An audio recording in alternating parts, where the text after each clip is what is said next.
Merry Christmas and Happy Holidays to everybody out there. Hope everyone's having a good holiday season so far. I figured this year I want to do some Christmas movies. These are recommendations of movies that you should watch for Christmas if you own a VCR, which if you don't, hey, get with it, man. It's the technology of the future from 1982. This movie I'm going to review today, Rudolph, the Red-Nosed Reindeer, and the Island of Misfit Toys, is 2001, I believe this movie came out. This is, in essence, it is a sequel to the original 1964 Rudolph the Red-Nosed Reindeer stop-motion animation special. Now, I love that original. There's just something about it. I mean, I love the stop-motion. I love the songs. They're iconic songs, Holly Jolly Christmas and all that, and that was a solid Christmas movie, a Christmas classic. They followed it up in 2001 with this CGI, primitive CGI, direct-to-video sequel 40 years later. Let me tell you, it's not a classic. As I said, the CGI in this is absolutely terrible. Toy Story came out before this, and Toy Story 2 even came out before this, and Shrek came out before this, and none of those movies are anywhere near as bad as the production values that you're going to see CGI-wise in this.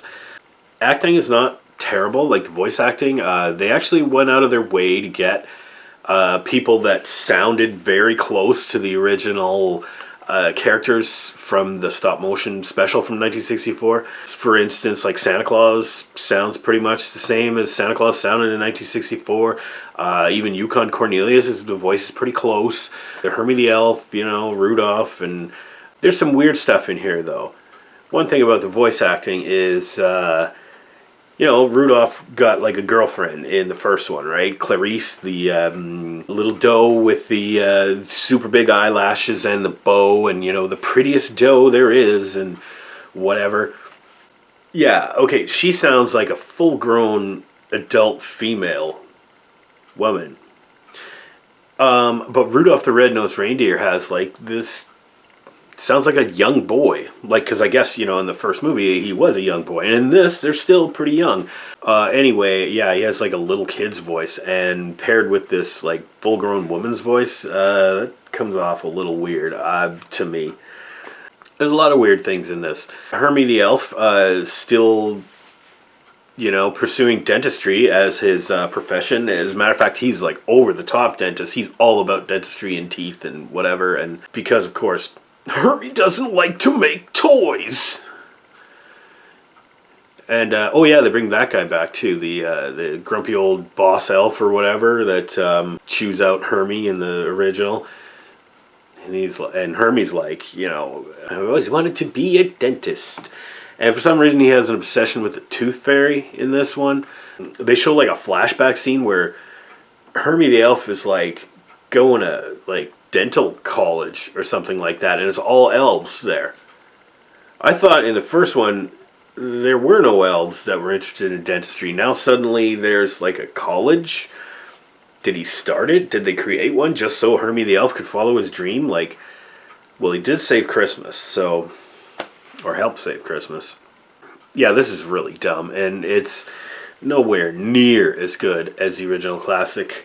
Let's see, they steal a whole bunch of songs in this, like almost directly copy the song Friend Like Me from Aladdin, from the original Aladdin, sung originally by Robin Williams.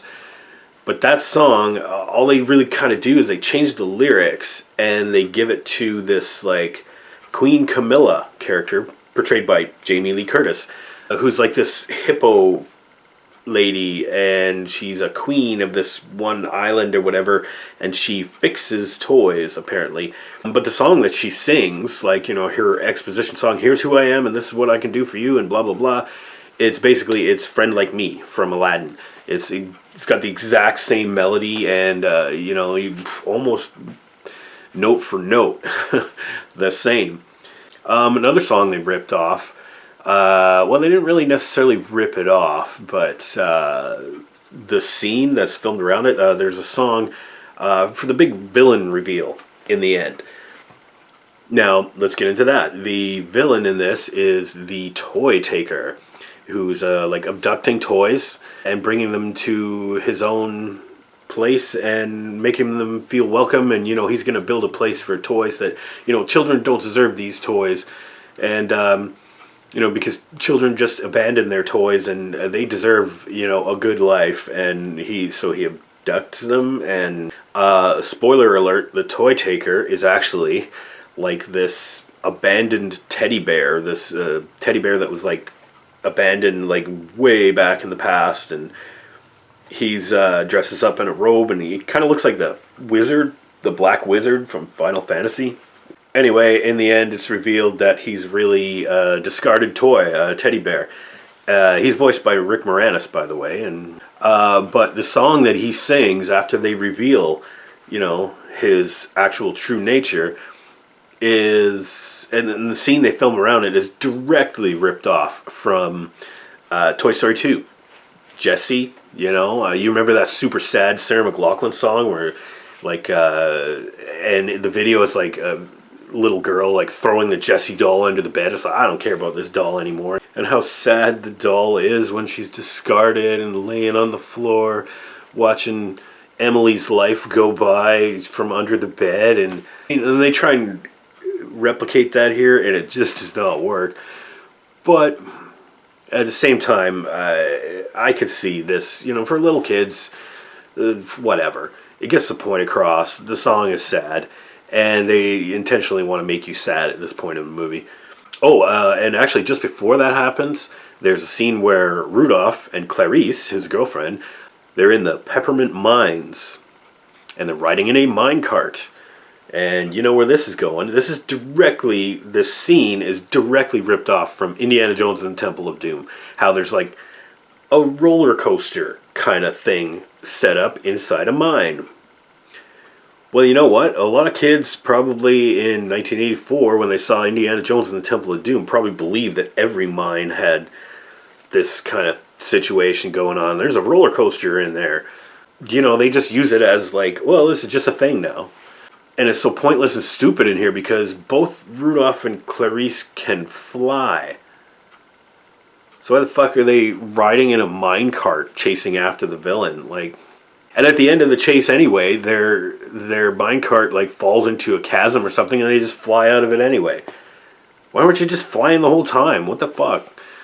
Okay, so yeah, this movie rips off a lot of stuff, and as a matter of fact, even though it's called Rudolph and the Island of Misfit Toys, they're on the Island of Misfit Toys for like 2 minutes in this movie, and the plot really doesn't even need to involve the Island of Misfit Toys at all. But speaking of Misfit Toys, you get the return of the Charlie in the box. The guy that's like, no kid wants to play with a Charlie in the box, because his name apparently has to be Jack. So that guy comes back, hooray! And then like the Sally doll or whatever. I don't know. I don't remember what her problem was, but then you get like a kite that's like afraid of heights. So he's a loser kite. He doesn't fulfill his purpose. Oh, and you get a funny. Well, he's not that funny, but you get a boomerang. And being a boomerang, of course, they got to give him an Australian accent and a little Aussie Crocodile Dundee hat. And he's like, I'm a boomerang. The boomerang that doesn't come back. And then he flies away and he's gone forever. Well, but he comes back at a plot convenient time later on in the movie. One guy I missed from the original one that's not in this is the water pistol that only shoots jelly.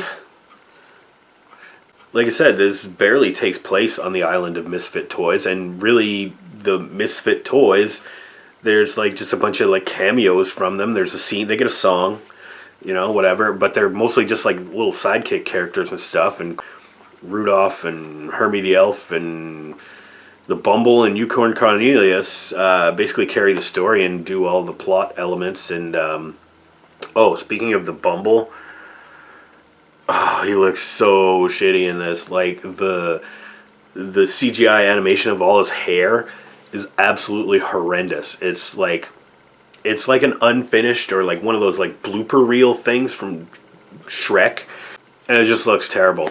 And now I see why it was a big deal when they did like the fur animation or whatever in Monsters Inc. And Sully's fur. They made a big deal about how hard it was to do and render and all that stuff. Well, they obviously skipped it in Rudolph and the Island of Misfit Toys, and what we get is like this horrendous creation. Yeah, it just don't look right. Then you get, of course, the closing finale number. Remember how they did Holly Jolly Christmas in the first one? Classic, Christmas song. This one, I guess it's not a terrible song, but it's called The Best Christmas Ever. Gonna be the best Christmas ever. So it's like a holiday song, right? And they're trying to make it into a classic, and they just play the shit out of that song at the end. Like, I swear it's like a 7-minute song or something. Maybe it just felt that way, because I was like, oh, is it over? Is it finally over? So what would I give this movie overall? Well, I don't know. It's kind of tough for me because I remember purchasing this secondhand VHS copy back in like 2004, 2005, and we played it for my very young daughter at the time who loved this movie and wanted to watch it and play it over and over and over again. So all these songs got stuck in my head, and it just kind of went by like every 2 days. Like, we were watching this in June. And my daughter loved it because she loved the characters, she liked the story, made her laugh, and, whatever. So I guess this is good for kids who aren't going to, pick apart the animation and stuff. Yeah, it looks terrible. It's hugely derivative. What would I give it as a letter grade? I don't know. I'm thinking like a C+, and that's being pretty generous. Like, with the nostalgic value and personal memories that it has for me, and the sort of okay songs at some point, that paired with the horrendous CGI and how stupid it is, that balances out to about a C+. So yeah, it's not a Christmas classic. I highly recommend let your kids watch the original 1964 Rudolph the Red-Nosed Reindeer, but you can skip this. It's not worth your time. Yeah, maybe we'll get a better Christmas movie, more classic Christmas movie on here next time. Just depends on what I get a chance to watch, and it's going to be a busy holiday season, but it's going to be the best Christmas ever. So once again, happy holidays, and have a good one out there, everybody.